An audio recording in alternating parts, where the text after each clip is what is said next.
Pour cette année, c'est fini pour Bolt. Pour eux, ils continuent la marche en drainant du monde derrière eux. Les marcheurs ivoiriens ont atteint Koumassi et Abobo ce week-end avec en main des feuilles de route pour installer des ligues. À Koumassi, Marie-Laure y sent à saluer les personnes malades venues rejoindre le peloton. À Abobo, même son de cloche, des populations sont sorties pour parcourir le circuit de santé tracé par la FIRAP. Marie-Laure Hesson a profité pour installer la Ligue d'Abobo. C'est une journée remplie d'émotions parce que j'ai vu là les 3 couches sociales de la population ivoirienne qui étaient représentées au niveau d'Abobo. Les enfants, les personnes de 3e âge, les adultes, ceux qui aimaient le sport, ceux qui étaient éloignés de sport sont venus aujourd'hui pour cette campagne de proximité. Abobo nous a fait vraiment immense honneur parce que toutes les autorités d'Abobo étaient là. Et Abobo étant la plus grande commune en termes de population, je pense bien qu'avec ce que j'ai vu, j'ai encore la force de continuer.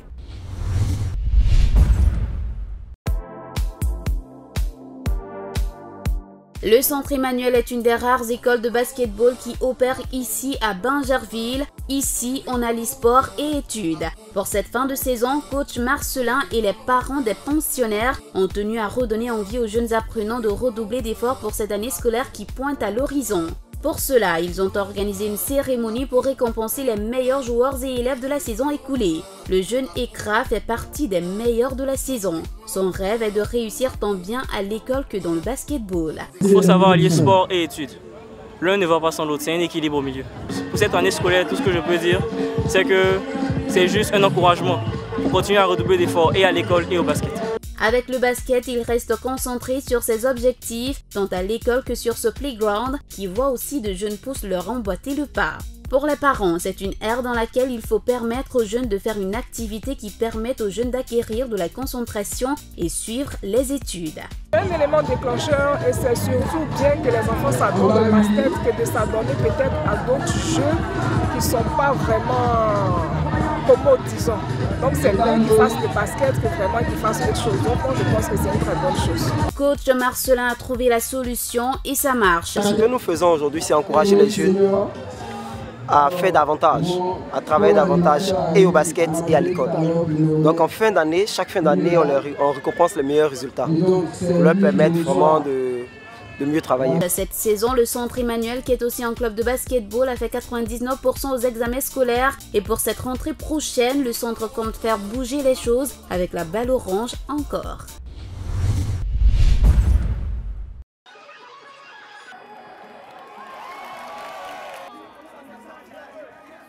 Démonstration et soit à l'intérieur d'un cercle de feu, il n'y avait pas plus belle apothéose pour clôturer cette deuxième édition du First Sunday Game organisée de main de maître par le Koumassi Roller Club. Durant 2 jours de compétition, les riders venus de toute la Côte d'Ivoire et de divers autres pays tels que le Sénégal ont offert au public des prestations à faire pâlir les meilleurs de ce monde. Au camp des différentes épreuves où les compétiteurs répartis dans les catégories filles, seniors et juniors ont rivalisé de talent, on pouvait retenir le roller de vitesse avec le marathon de 27 km pour les seniors disputé en aller-retour entre Koumassi et Gonzagueville. Chris Dongui a pu distancer ses proches concurrents pour s'offrir la médaille d'or tout comme Dorcas chez les filles. Il y a eu aussi du steel jump et du high jump, des épreuves de saut en hauteur tout aussi spectaculaires que le roller de vitesse. 2 jours de compétition spectaculaire présidés par le vice-président de la Confédération africaine de roller skate. C'est l'espoir de l'avenir qui est là. Pratiquement, je demande à toutes les autorités de les appuyer, les Africaines, pour qu'on puisse aller au championnat international pour montrer que les Africains sont plus forts dans le monde. Koumassi, côté VGE, les As de l'extrême sur roller skate ont pu régaler grandement le public. Ils le feront chaque premier week-end du mois de septembre, ce qui est une initiative du président du Koumassi Roller Club. Je peux dire que le First Sunday Game est purement un produit du club KSC, Koumassi Roller Club. Et cette compétition est mise en place pour pouvoir jauger un peu le niveau de nos athlètes. Pas seulement au niveau de KSC, mais au niveau de toute la Côte d'Ivoire. Malheureusement, jusqu'à présent, nous n'avons pas encore une caution, c'est-à-dire à 100% des institutions sportives du pays. On ne peut pas tous être footballeurs, ce n'est pas possible. Donc nous demandons aux autorités sportives de nous donner notre chance de pouvoir nous exprimer. Le First Sunday Game est quasiment le seul grand rendez-vous qui met en lumière cette discipline affiliée à la Fédération ivoirienne des sports de glisse, dont elle attend beaucoup plus de soutien. J'aimerais que le président de la fédération puisse considérer le roller comme tout autre sport. On puisse faire des compétitions internationales. Pour tous les patineurs de la Côte d'Ivoire, on a beaucoup besoin de son soutien en tout cas. Tout comme Tofé, malgré cet état des choses, le Koumassi Roller Club a réussi son pari avec une multitude de médailles et de nombreux lots distribués aux participants.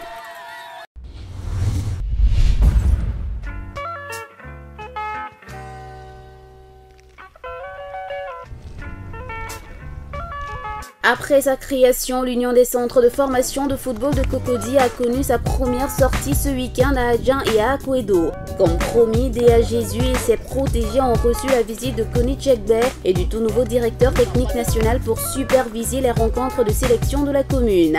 Après cette sortie de détection, Fleurel n'a pas caché son point de vue général. Satisfaisant, il y a toujours des choses à travailler. On échange avec Tchekbe.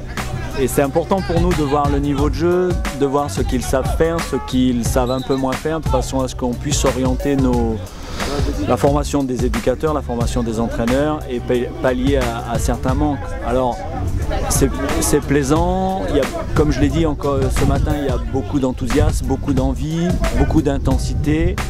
Après, évidemment, il y a des choses à améliorer dans les intentions de jeu et à 16 ans, il y a des choses sur le plan collectif, sur le savoir jouer ensemble, savoir jouer avec les autres, qui est à parfaire, ça c'est certain.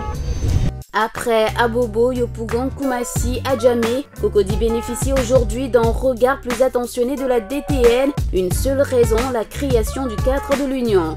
Je vais continuer à voir parce que c'est la base des choses.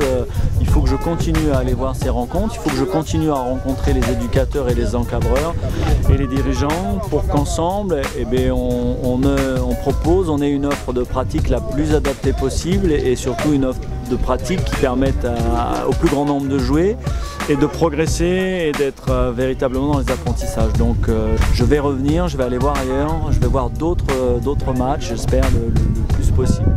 Désormais, le football ivoirien peut compter Cocody dans son vivier de talent.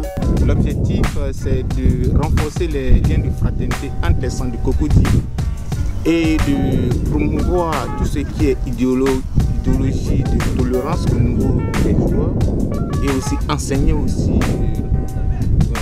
la loi du jeu aux joueurs. Et vous voyez, le fair play, c'est le mot de tolérance, le mot de paix en milieu sportif. Et concernant le parrain et le DTN, c'est dit merci. On a toujours donné de leur soutien parce que c'est vrai, c'est un petit pas pour la commune de Cocody, mais un grand pas aussi pour le football ivoirien.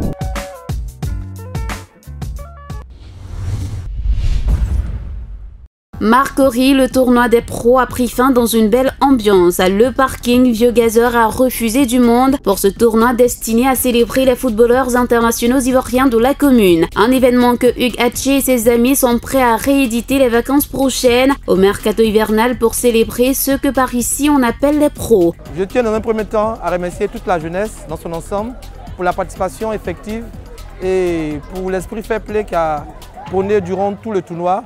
Et surtout témoigner toute notre reconnaissance aux parents de nos valeureux professionnels pour l'esprit qui a prévalu aussi également pendant tout le tournoi, puisqu'il y avait l'enthousiasme, la convivialité et surtout la fraternité.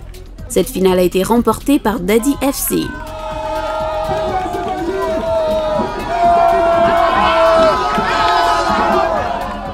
Bingerville m'a cité, c'est le projet de développement qu'initie Hamza Diaby, un projet qui prend en compte les jeunes. Pour cette fin de vacances, il n'y avait pas mieux que le sport roi pour égayer les jeunes. Accompagné par Ben Badi dans ce projet de fin de vacances, Hamza Diaby a laissé en tant soit peu son siège du JT pour aider les jeunes à égayer leurs derniers jours de vacances. Ici, on prend l'engagement tout de suite d'accompagner le comité d'organisation pour la prochaine édition.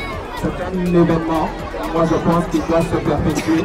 Et puis, Hamza Diaby, désormais, s'associe au comité de Berlin de moins de 15 ans. L'année prochaine, on sera encore ensemble et la fête sera beaucoup plus belle.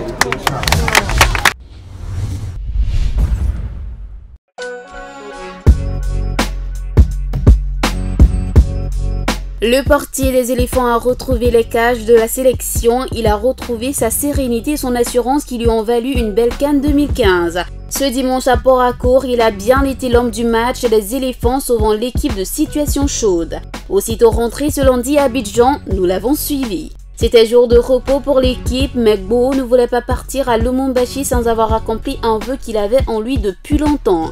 Une œuvre de charité envers les mamans, histoire de prendre un peu de bénédiction. Première escale, maternité de Niangon dans son quartier, le portier des éléphants est arrivé les bras chargés de matériel médicaux de premiers soins, mais aussi des sommes d'argent pour les femmes venant fraîchement d'accoucher.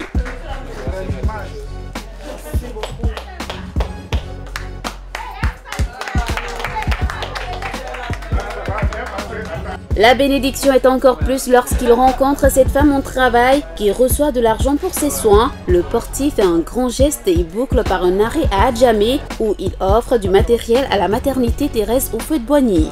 1,5 million de dons en une journée, l'ancien portier du CE Sport de San Pedro a accompli son vœu. Les récipiendaires n'avaient qu'un mot à la bouche, un merci et une reconnaissance sans fin. J'espérais que cette cérémonie qui te amusera, Benches, Montreal Impact. Nous à Chelsea t'aimerons tout la vie. We love you, Didier. Attention,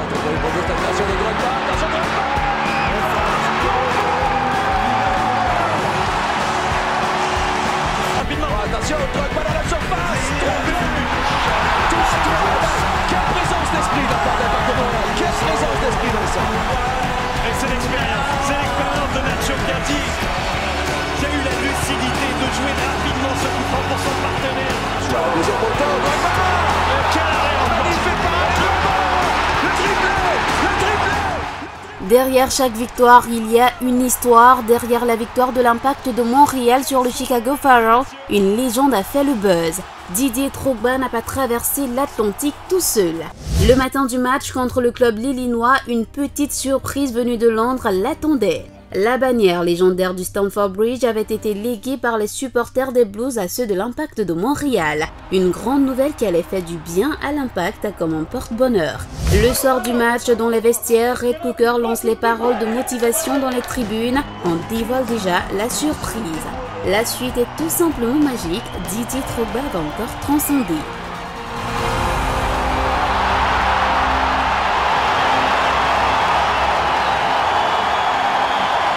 Derrière chaque victoire, il y a une histoire. La légende continue loin des éléphants, mais Didier Drogba continue d'être une légende.